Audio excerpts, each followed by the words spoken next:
When it comes to self-care as a pastor or someone in ministry, one element of that is caring for your mind, intellectual, mental self-care. And we're talking about keeping your thinking fresh, your creativity going, and taking opportunities to really cultivate the life of your mind. That's an important aspect of our ministry. So we're going to talk about that. What are some ways that we can keep our mind fresh? Well, first off, and the first rule for me at least, is always do something that I'm not doing at church. So keeping my mind fresh is not reading more theology, which I love to do, by the way. But if you want to keep your mind fresh, diversity seems to be the key for me. So, like I was just mentioning before, I took welding classes. I'm starting to read about economics. All these weird things that's gym oriented. That's me, right. But they're very informal and they're stretching and they're diverse. And I come back from that work, that intellectual work, actually refreshed. So do something different than you do, but keep engaged. That's the issue. Okay. Yeah, absolutely. And I think it helps you to be more interesting and more multifaceted as a human, but also as a pastor and as a communicator. If you have more input coming in, if you're, like you said, only reading just theology all the time, that's not very relatable to the average person out there. Right. And so it's really good to have a lot of various intellectual inputs coming into your mind and always keeping things fresh. Another thing I was thinking about this, I think is important for me too, and this is, I think, related to even thinking about ministry and theology and so forth, is I think we all tend to kind of get into a little bit of a track with our tribe, with the way we think about things, with our philosophy when it comes, and I think it's really healthy to intentionally explore outside of sort of your theological tribe or philosophy of ministry tribe and read what some other people that you might not fully agree with everything, but it's still really good to keep that fresh.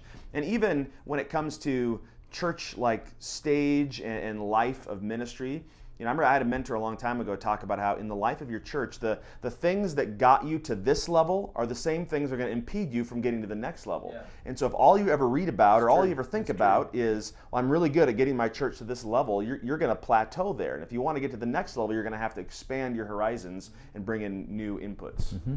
Yeah, that's really helpful.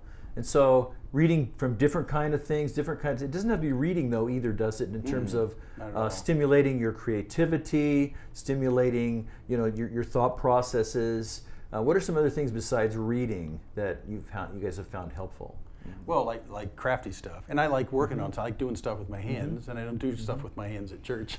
Well, actually, I do. I guess that's too bad. But I mean, if you just engage something you're not doing there, it's just a huge deal. And I'd mentioned watercolors. I'm not an art guy. I never took an art class in my life, and I took an evening class and did some stuff. I thought, hey, this is like relaxing. Yeah. So you're using different parts of your brain. So the whole part about the self-care of your brain is to keep it engaged, but in a different area, and you end up growing and becoming even that much sharper when you're engaging in other ways. Yeah. So, but it doesn't have to be reading. Yeah. Now, for me, one of the things that I like to do is I'm always listening to different podcasts, and I can fall into the trap of just listening to preachers, which is great because I love good preaching, and that's inspirational on a certain level. But I also have learned it's good to listen to a variety of things. I really like history, so I listen to these. They're not theological, but just interesting historical podcasts or economics. I have some fun economic podcasts I like to listen to. That's good. And then another an example of a website that I really like is called Khan Academy, which is like a free kind of educational website of just little short 10-minute YouTube videos, but they're super interesting. I mean, you can love those. watch those too. Yeah, they are awesome. All kinds of different topics from economics and history and math and science and anything you can think of. And it's fun for me just to kind of go through and take some time and just watch a few of those videos, and it totally lights up a different part of your brain. But I think it's fun. Yeah. Okay. That's great. And you can let your curiosities sort of lead you, because we all have innate curiosities that aren't being you're not doing anything with a lot of them. So if you give yourself the permission and self-care to say, I want to pursue this curiosity. I mean, that's how I got into the welding class, because I thought I never did that. I was the kid that didn't take metal shop in school, but I always wanted to do that kind of stuff. And that was a curiosity. So if you've got curiosities about things, that's your brain saying, let's go a different direction. Let's go play over here. Yeah, love that. That's excellent. Yeah. That's excellent.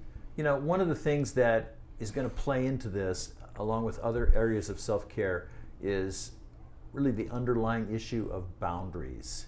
And so let's talk about establishing protective boundaries in our life and ministry, and how that helps us keep our mind fresh. Thoughts on boundaries? What have you guys learned? Yeah, I think it's really important when it comes to just relationships as a pastor, is there is this tendency where you can turn all of your relationships sort of into ministry. Yeah, and exactly. where even That's you have exactly right. friends, but really there is kind of this pastoral congregant type of dynamic, and that really is, I mean, that's really important, and we're in ministry because you love people and care about people. You want to do that, but it's also really good to make sure you have relationships in your life where they are refreshing to you, and you don't feel like you're sort of on the clock when you're having Right. lunch with this person, Right. but that you are able to just genuinely enjoy that time with them. And those people might be people from your church, they might be outside of the church, they might even be believers, but it's good to have people in your life that you can really just sort of not have to feel like you're on the clock with. Yeah, yeah. And I think I'd affirm that, and also people who can stimulate me with ideas that maybe I wouldn't have thought of, a different perspective, Right. a different Right. point of view, that we can have an engaging conversation that stimulates my thinking about things. Yep. Yeah, you know, boundaries is such an under-discussed topic, and I think for pastors especially, it's like taboo. Like you can actually draw a boundary and not let people in? And it's not quite like that, really. But it really is managing how you expose your mind to different things, in a sense. I mean, we're talking about, you don't want to feel like you're managing relationships in the congregation, but you do need a mix of kinds of relationships. They're not all counseling, there's others. Right. So when we talk about, you know, helping your mind in these situations, and you deliberately include people that are maybe outside of your sphere, you know, maybe not believers. I mean, it's just really, it's very engaging, and there's nothing wrong with saying, I'm going to draw a boundary line here because I know it's good for me if I get out of this bubble and get into this. Right. So there's nothing wrong. Right. And part of that, I think about, you know, as we're talking about time to read and listen to podcasts and so forth, you might be asking, I don't have time to do that. Well, part of the way we get time is we learn how to set boundaries, And so ahead that of we time. have time ahead of time, Plan so that it, we can plan to do, we can be intentional about doing the things that are going to. And just as a tip, when I have one of those planned boundary times and stuff like that, I'll set it as an agenda for me on my calendar. And when someone says, well, can I come and see you like Friday night? I'll say, well, you know, I've got this thing planned, and it's for me. And you think, oh, that's incredibly selfish. What kind of self-denial is that? But it's not. I just know that I really need to preserve that. Right. The boundary is there to maximize my effectiveness with the congregation, and not just manage it, but to maximize it. Yeah, So. yeah.